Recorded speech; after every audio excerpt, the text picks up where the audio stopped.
Hey, what's up guys, Latin Films here. Today I'm be reacting to 10 most unique birds on the planet by Top Finest. And now, I reacted to one 2 days ago, I think. I think it was a Jeff the Killer one, and oh my god, that was terrifying.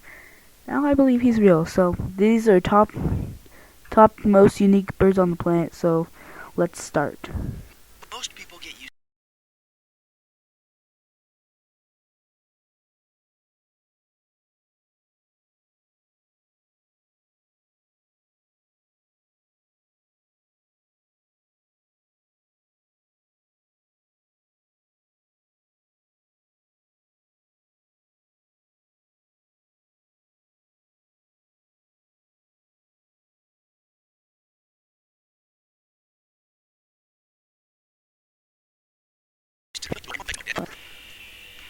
Number 10.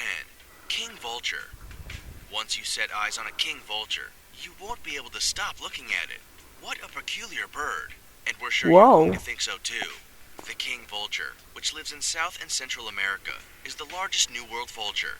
It can grow to 2.5 feet tall, weighs up to 8 pounds, and is easily recognized by its plethora of crazy features. It has short, broad wings, white and black feathers, and a small feather collar around its neck. It also doesn't have any feathers on its head, but instead a beautiful bare head with a kaleidoscope of colors, such as orange, yellow, purple, blue, and green.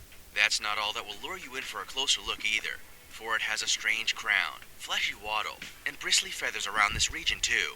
To look at the king vulture, you would think it's a strange hybrid of different birds bred into one, and it's easy to believe that. Their beak is a funny shape, designed for ripping into fresh flesh, and they have thick, long claws. They also have a carbuncle that no one really knows what it does. It's easy to see why the king vulture is one of the most unique birds on the planet. Number 9. Albatross. The albatross is an astounding bird. No, it's not vibrant in color, nor does it have any flashy features that make it unique to look at. But once you see it in flight, you will know why so many people take an interest in it. The albatross is a seabird that tends to gather around the southern and North Pacific Oceans. While it looks like any other seabird, only bigger, its wingspan is noteworthy. Once it takes flight, its wings can span out to as far as 12 feet. The albatross has well and truly grown into its wings too, for it has learned some pretty neat tricks. It can soar through the sky, even combating slopes, and can cover thousands of miles without much effort at all. It's also the only bird that will easily travel 10,000 miles without even stopping for a rest. When they do stop for something to eat, they are versatile in how they get it. An albatross will swoop, dive, and scavenge for krill, fish, and squid. Number 8. Hummingbird. From one extreme to the next.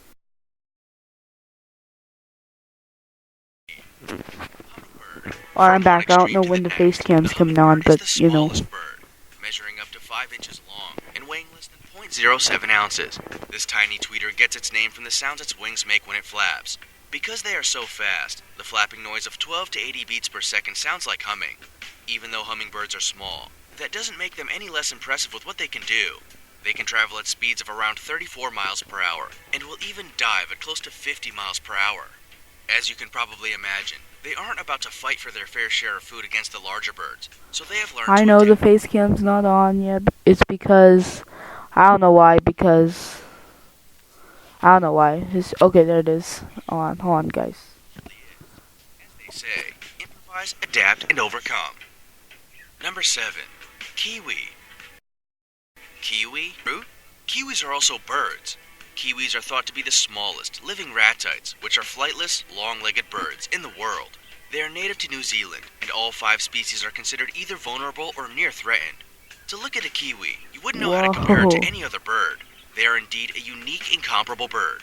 They have hair like feathers, a long beak with nostrils on the end, and a round body. Their eggs are also one of the largest when you compare them to their body size. They can be up to around 20% of the female kiwi's body weight. While deforestation and predators affect this bird breed, it's heavily protected in national parks and reserves in New Zealand. It's also that well loved that the New Zealand population call themselves Kiwis as an endearing term. Number 6. Puffin. Oh yeah, I've heard of puffins. 3 species: the Atlantic puffin, tufted puffin, and horned puffin. All 3 species are reasonably similar, but live in different places.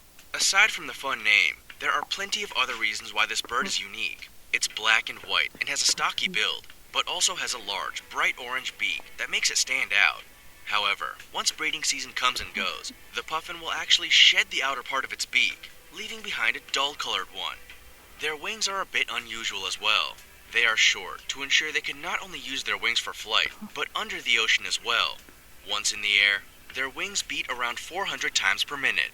These short-tailed, short-winged birds are noisy when they're in their breeding colonies, but they are the complete opposite when they take to the skies. They make no noise as they fly, and can even reach heights of up to 33 feet above the ocean when they take off. Number 5. Scarlet Ibis. You'll want to put on...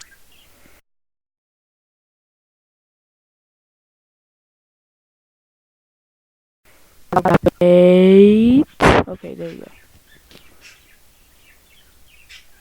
For the Scarlet Ibis boasts a beautiful and bright shade of red. Just wait for the face cam to come on, guys. World. The Scarlet Ibis is of course from the ibis family, found in the Caribbean islands and South America, and it stands out for holy shit. Direct contrast to the American ibis. Because it's a distinctive bird, it's protected everywhere in the world, but it's not thought to be limited in numbers. The Scarlet Ibis is exceptionally unique, even if you put aside the fact its coloring doesn't look real, and that it's the only shorebird with red coloring in the world. The Scarlet Ibis also have red bills and feet, sometimes with black tips, and their bills are long, narrow, and slightly curved. The bills are long. Their necks and legs are long too. The Scarlet Ibis is quite a Yes, I know social what bird, bills. and if you I know had what their bills stylish are coloring, for you birds. would be too. They like to congregate in proximity to each other. They never want to be too far from each other, and can even flock in colonies of thousands. They are also not species specific, meaning they are more than happy to share their time and resources with other birds, such as herons and ducks. Number 4. Temminck's Tragopan. Have you ever gone a little overboard with coloring in books, or decorating your eggs for Easter?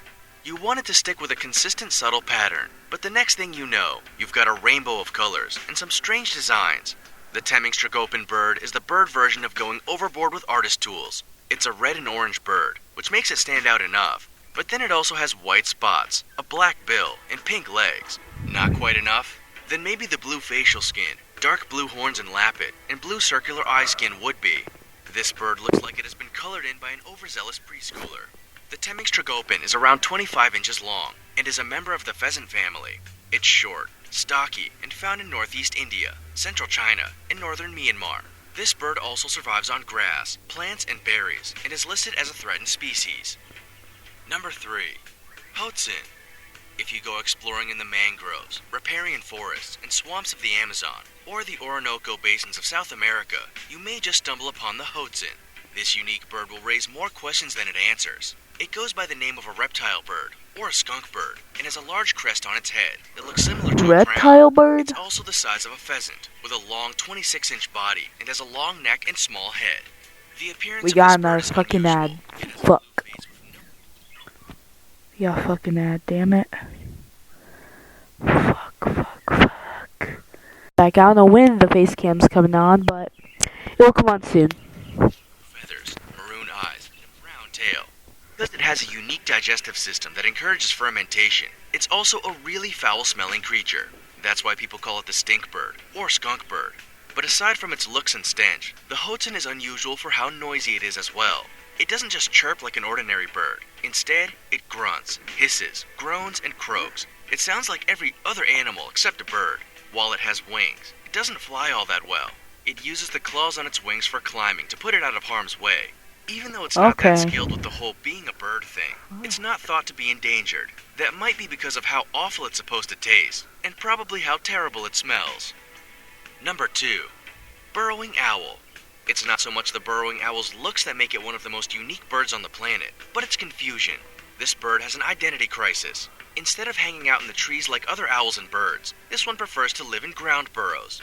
But the burrowing owl doesn't make its own burrows as its name would suggest. Instead, it takes over those of ground squirrels and prairie dogs. If its new stolen home comes under threat, or the owl feels scared or in danger, it will hiss like a rattlesnake. Whoa. These owls are also omnivores. Holy Who shit. like to eat rodents, insects, seeds, and plants, such as prickly pears. So here we've got a bird that lives like a prairie dog, hisses like a snake, but looks like a bird. Someone called this creature a therapist. Number 1. Kakapo.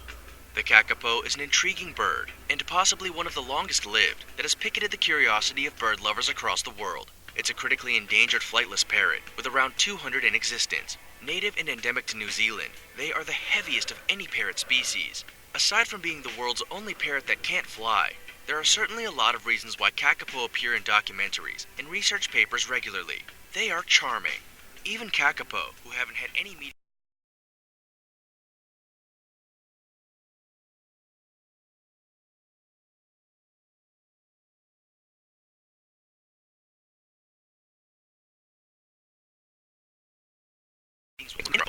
Mark Carradine, while Stephen Fry looks on in laughter.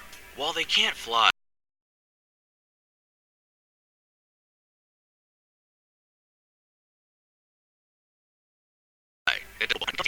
there's a reason there are so few of them left in New Zealand. Predators love them. They have a sweet, musky odor that attracts predators, and they often roost on the... another fucking ad, damn it. Fucking ad. I have to pause every fucking time. Alright guys, I'm back. I don't know when the face cam's coming on, but I'm back.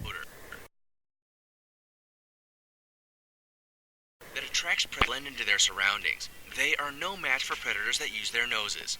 Currently, there are 5 small islands dedicated to the recovery of the kakapo population in New Zealand. Wow, what an experience! Who such unique, weird, and wonderful birds existed? Which one was your favorite? Can you think of any other unique birds maybe native to your country? Also, check out our other cool stuff showing up on the screen now. No, I live